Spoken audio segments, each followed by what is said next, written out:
Well, first of all, we believe that this is the first game in a while in the genre, in the zombie genre, with a serious story. As much as, of course, you can talk about being serious and have zombies in the game, but we are trying for people to actually ask themselves this question: how would I survive? What would I do? And this is why this is a modern and pretty beautiful setting, this Paradise Island, when all hell breaks loose.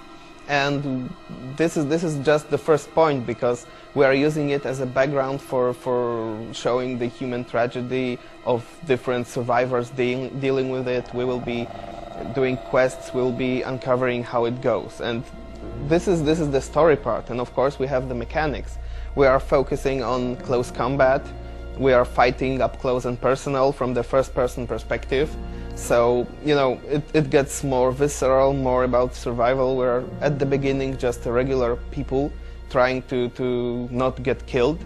Then, of course, we will develop our character, we'll get new skills. Our characters will learn to do things that they couldn't do before, so we get new animations, we get new moves. And, of course, at the end we will become quite proficient at what we do. The story is like a mystery. We will not be able to tell you much before you actually get to play the game.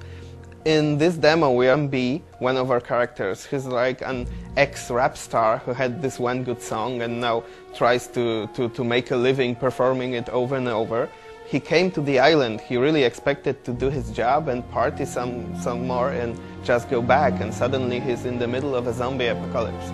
And the other characters, we will reveal them later on, but they will have similar experiences. They are there, and they are just trying to deal with the situation, and they are special in this way that they seem not to be affected by whatever is causing people to turn into zombies. So they will finally be brought together, and they will work together to try and discover what happened and to survive and maybe just get off the island. We actually sort of invented a genre for the game. We call it zombie slasher / action RPG. And even though it's a mouthful, it's still, you know, it reflects what the game really is, because we don't want to be confused with a typical horror where you are alone in a dark room with just, you know, looking for one zombie to jump out of the closet. And of course there is this action RPG part. Obviously, always people put into an extreme situation like this, they either survive at the beginning or they don't. So this is what, for example, the CGI trailer was about. You can see that this family finds out that there is this terrible thing going on the island. They weren't really prepared for that. Some people got lucky, like our playable characters, and they are still regular people. They can swing a weapon, they can kick a zombie, but at the beginning this is it. And we really want the players to also experience it, to get better at things, to discover new ways to turn the situation into their advantage somehow in combat. And of course, this is just the character development part. We also have the quests. So we have many different characters, we can help them. We can discover what their motivations and stories are on the island. This is also a part of this sort of RPG elements that we can have in the game. Because a lot of this is optional. You can explore, you can do side missions for people, you can find new collectibles which are often in the form of additional information about the background for the whole island and the story. We think it really adds to the experience, and it's also pretty unique because you don't have any zombie action RPGs out there. You are special in this way that you seem to, for some reason, at least at the beginning, be immune to whatever's turning people into zombies. So yeah, that makes you a hero in a way, because the others are just too afraid to venture out and then, you know, try to do something.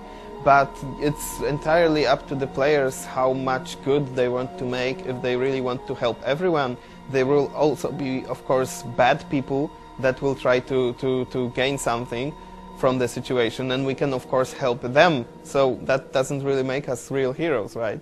So there will be freedom, definitely, to decide what to do. We will be trying to fight with what we can find. So sometimes those will be just everyday objects, like maybe a bat, a stick, a paddle, a plank, if you're lucky, a kitchen knife, a cleaver. Those are, you know, things that you could actually find in the kitchen, in a bungalow. on the beach somewhere, but then there will be items that are much more dangerous, like hammers, you know, machetes, items like this. And this just picking what to take with you is important. Then, of course, you have to factor in that weapons can be damaged; they decay over time with use. And if something is really powerful and useful, you will want to go back. You will want to repair it so you can use it again. Then, additionally, we collect different items that are just left there. We can use them to craft our own modifications to a weapon. This one example